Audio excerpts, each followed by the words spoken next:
Hello friends, तो इस video में हम लोग जो है एनिमल टिश्यू से कुछ इम्पोर्टेंट मल्टीपल चॉइस क्वेश्चंस को सॉल्व करेंगे। तो यहाँ पे जो पहला क्वेश्चन है वो है कि which of the following structure are made of the several layer of cells. ठीक है, तो यहाँ पे एनिमल टिश्यू की हम बात कर रहे हैं। तो एनिमल टिश्यू में मतलब कि जो भी एनिमल टिश्यू के टाइप 4 तरह के एनिमल टिश्यू पाए जाते हैं। ठीक है, तो जो एपिथेलियल टिश्यू होता है, ठीक है, एपिथेलियल टिश्यू जो होता है उसमें कई वैरायटी पाई जाती है। ठीक है, तो एपिथेलियल टिश्यू में जो है बहुत सारी वैरायटी पाई जाती है। तो इसमें जो है कि यहाँ पे 4 ऑप्शन दिए हुए हैं कि कौन सा जो होता है एपिथेलियल टिश्यू वो मल्टीपल लेयर्स में होता है। पहला है सिलेटेड एपिथेलियम, सेकंड है स्ट्रेटिफाइड एपिथेलियम, तीसरा है क्यूबॉइडल एपिथेलियम और चौथा है कॉलमनर एपिथेलियम। तो सिलेटेड एपिथेलियम तो कॉलमनर एपिथेलियम ही होती है और उनके ऊपर जो है छोटे छोटे हेयर्स लगे होते हैं। आप यहाँ से भी देख सकते हैं, यहाँ पे ये जो है कॉलमनर होती है और इनके ऊपर जब यहाँ पे सिले लग जाती है तो सिलेटेड कॉलमनर एपिथेलियम हो जाती है। ठीक है, ये क्यूबॉइडल है और ये स्क्वैमस है। यहाँ पे स्ट्रेटिफाइड एपिथेलियल सेल्स जो होती है, स्क्वैमस एपिथेलियल सेल जो होती है वो स्ट्रेटिफाइड भी हो सकती है। ठीक है, और नॉन स्ट्रेटिफाइड भी होती है। तो यहाँ पे सिलेटेड एपिथेलियम तो आंसर नहीं होगा, स्ट्रेटिफाइड एपिथेलियम जो कि मल्टीपल लेयर्स में पाई जाती है, क्यूबॉइडल एपिथेलियम और कॉलमनर एपिथेलियम। ठीक है,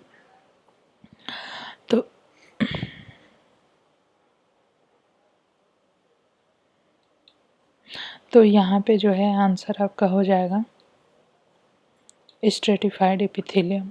ठीक है, सेकंड क्वेश्चन पे चलते हैं। Which simple epithelium tissue cells are square in vertical section and polygonal in horizontal section. ठीक है, तो यहाँ पे आंसर क्या हो जाएगा, कॉलमनर एपिथेलियम जो होती है वो स्क्वायर होगी और स्क्वैमस एपिथेलियम हो गया, क्यूबॉइडल एपिथेलियम हो गया और सिलेटेड एपिथेलियम हो गए।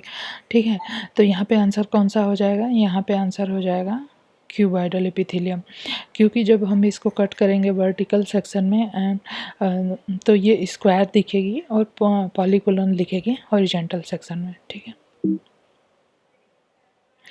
तो हम यहाँ पे नेक्स्ट क्वेश्चन पे चलते हैं। विच of the following structure is not covered by epithelial tissue.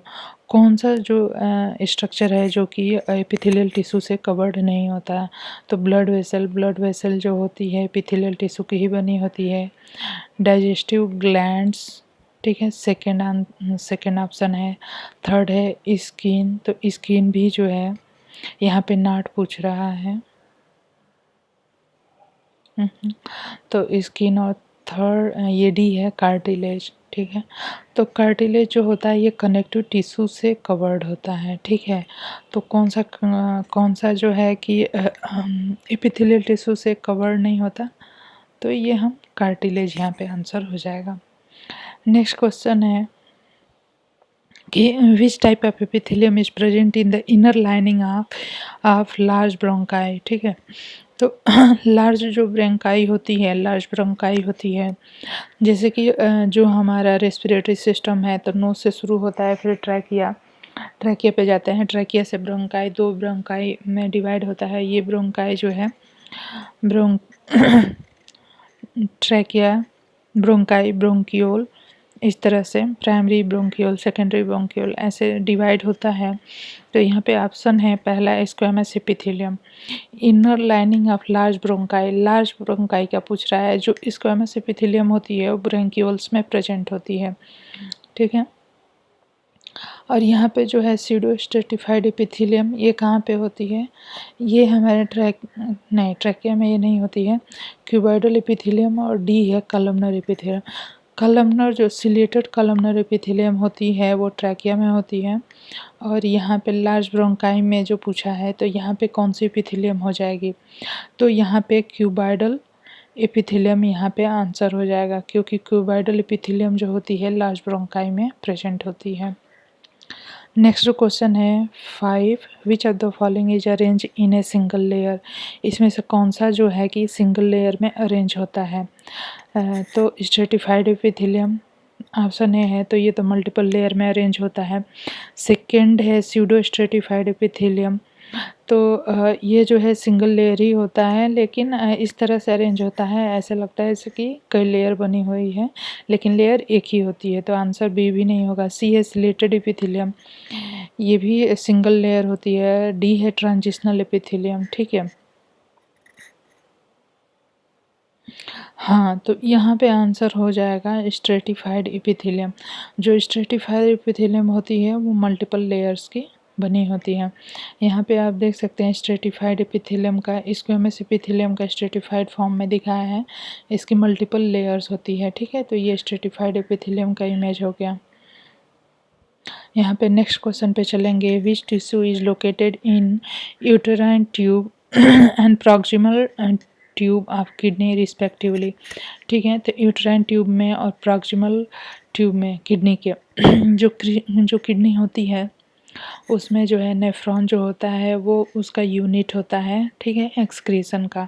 तो नेफ्रॉन में जो होते हैं कि नेफ्रॉन का स्ट्रक्चर आपको पता ही होगा, तो उसमें पीसीटी जो होता है प्रॉक्सिमल कन्वोल्यूटेड ट्यूब्यूल और फिर डिस्टल कन्वोल्यूटेड ट्यूब्यूल होता है। तो यहाँ पे कौन सी एपिथेलियम पाई जाती है, और tissue is located uterine tube. ठीक है, यूटेराइन ट्यूब या फेलोपियन ट्यूब सेम ही चीज़ है। तो यहाँ पे आंसर देखेंगे, ऑप्शन ए है columnar epithelium, cuboidal epithelium. B है ciliated epithelium and columnar epithelium. C है ciliated epithelium and cuboidal epithelium. D है cuboidal epithelium and ciliated epithelium. तो फेलोपियन ट्यूब में सबको पता है कि सिलेटेड एपिथेलियम प्रेजेंट होती है, और क्यूबॉइडल जो होती है क्यूबॉइडल एपिथेलियम प्रेजेंट होती है पीसीटी और डीसीटी में, प्रॉक्सिमल कन्वोल्यूटेड ट्यूबुल और डिस्टल कन्वोल्यूटेड ट्यूबुल में। तो इसलिए यहाँ पे आंसर हो जाएगा ऑप्शन सी। नेक्स्ट क्वेश्चन पे चलते हैं। 7 which of the following is a function of cuboidal epithelium. Cuboidal epithelium के क्या क्या फंक्शन होते हैं। ऑप्शन ए है participate in secretion excretion. B है help to remove mucus from the trachea, यह ट्रैकिया से म्यूकस को रिमूव करता है।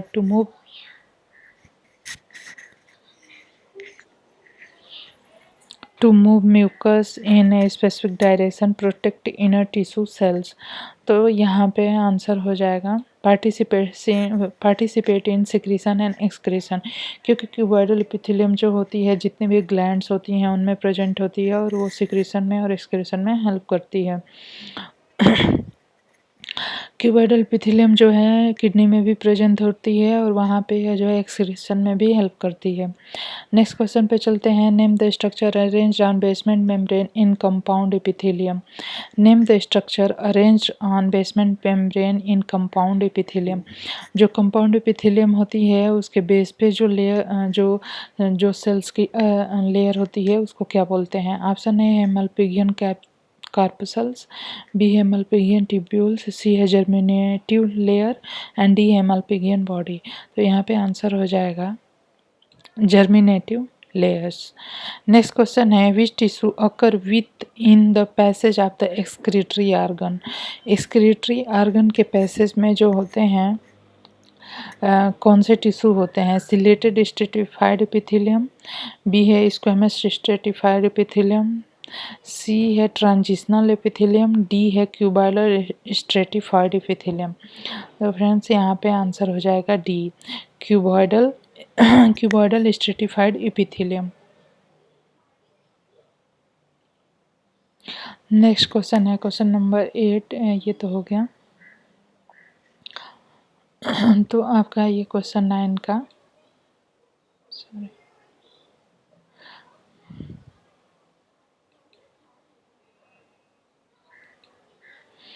तो यहाँ पे आंसर हो जाएगा आपका क्यूबॉइडल स्ट्रेटिफाइड एपिथेलियम। नेक्स्ट जो क्वेश्चन है when the surface cell of stratified epithelium contain insoluble protein keratin the tissue is called.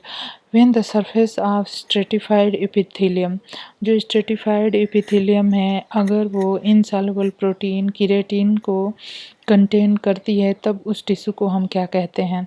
Option A है stratified squamous keratinised, stratified ciliated keratinised, stratified cuboidal keratinised, stratified columnar keratinised. तो friends यहाँ पे answer हो जाएगा stratified squamous keratinised. Next question है question number 11। Name of the structure form of collagen protein. Collagen protein से कौन से structure बनते हैं? Name of structure form of collagen means collagen protein जो होता है वो किस स्ट्रक्चर का बना होता है? तो यहाँ पे आंसर हो जाएगा वाइट फाइबर्स का। नेक्स्ट क्वेश्चन है which cell of the areolar tissue are able to move and ingest foreign particle. जो एरियोलर टिश्यू होते हैं उनमें कौन सी सेल होती है जो कि इंजेस्ट कर जाती है फॉरेन पार्टिकल को? तो यहाँ पे फाइब्रोब्लास्ट है, मास्टर सेल है, हिस्टोसाइट्स है, ऑल ऑफ द एबव। ठीक है तो ये काम जो है यहाँ पे एरियोलर टिश्यू में ये काम जो है मास्टर सेल ही करती है। ठीक है। नेक्स्ट क्वेश्चन है विच of the following is not a component of connective tissue proper. इसमें से कौन सा जो है कि कनेक्टिव टिश्यू प्रॉपर का पार्ट नहीं है? Adipose tissue, tendon, cartilage, ligament. तो यहाँ पे आंसर हो जाएगा लिगामेंट। नेक्स्ट क्वेश्चन है विच of the following is not a component of skeleton connective tissue. Skeleton connective tissue में क्या होते हैं? कॉम्पैक्ट बोन होते हैं, वाइट फाइब्रो कार्टिलेज होता है, कैल्सिफाइड कार्टिलेज होता है, एरियोलर टिश्यू। ठीक है। तो स्केलेटल कनेक्टिव टिश्यू जो होते हैं उसमें एरियोलर टिश्यू एब्सेंट होते हैं। What is synthesised by fibroblast. Fibroblast के द्वारा क्या क्या सिंथेसाइज होते हैं? तो कोलेजन भी सिंथेसाइज होते हैं और इलास्टिन भी सिंथेसाइज होते हैं, इसलिए यहाँ पे ऑप्शन बी RSC करेक्ट हो जाएगा। ठीक है। नेक्स्ट क्वेश्चन है which connective tissue proper is made up of two type of fibre and cells. कौन सा कनेक्टिव टिश्यू जो हो which connective tissue proper is made up of two type of fibre and cell. दो तरह के, white fibrous tissue, areolar tissue. तो यहाँ पे आंसर हो जाएगा एरियोलर टिश्यू। नेक्स्ट क्वेश्चन है question number 17। Which of the following tissue is normally found in tendon. Which of the following tissue is normally found in tendon में कौन सा tissue पाया जाता है? टेंडन में hyaline cartilage, white fibrous tissue, ligament, areolar tissue. तो यहाँ पे आंसर हो जाएगा वाइट फाइब्रस टिश्यू। ठीक है। नेक्स्ट क्वेश्चन पे आते हैं। ठीक है। नेक्स्ट क्वेश्चन पे आते हैं। ये है 18 question number 18। It connect the bones joints and hold them in position. ठीक है। ऑप्शन ए है टेंडन, ऑप्शन बी है वाइल इलास्टिक कार्टिलेज, यहाँ पे वाइल नहीं वाइट है, वाइट इलास्टिक कार्टिलेज, सी है लिगामेंट, डी है बी एंड सी बोथ। ठीक है। तो यहाँ पे it connects the joints and hold them in position, join and hold them in position। तो यहाँ पे आंसर वाइट का सॉरी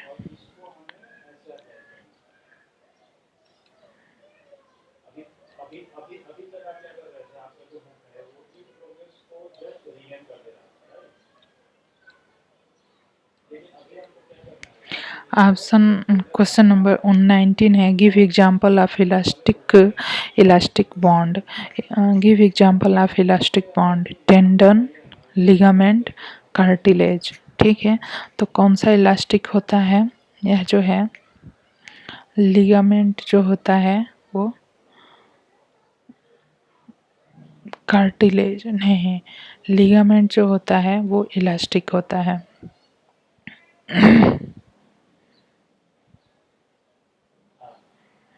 ठीक है। नेक्स्ट क्वेश्चन है which of the following structure present in abundance in subcutaneous tissue।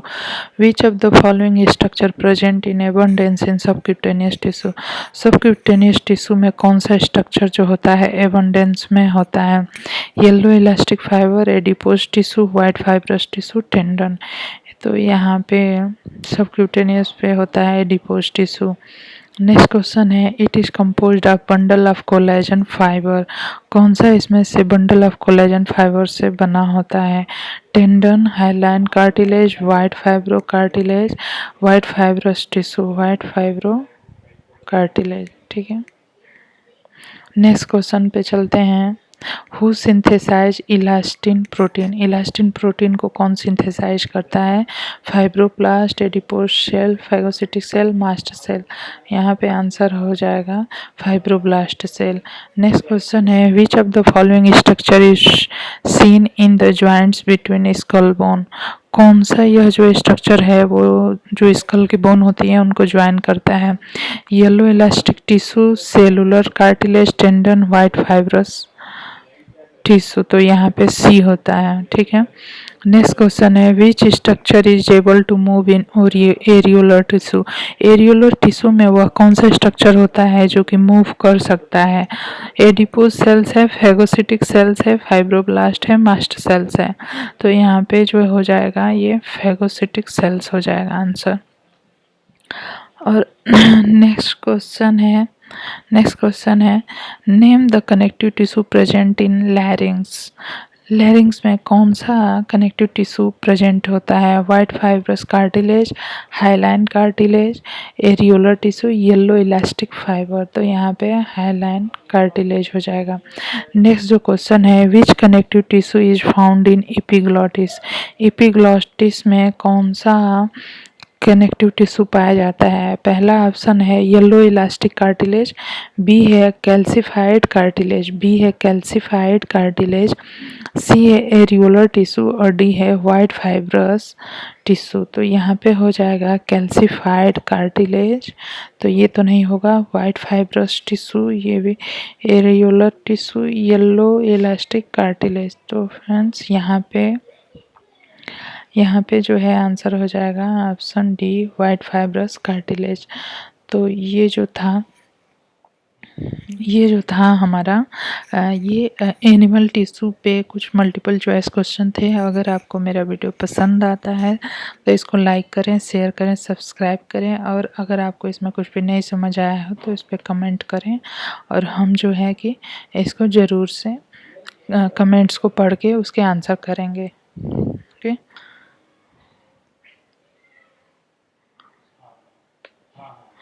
Okay, thank you, धन्यवाद।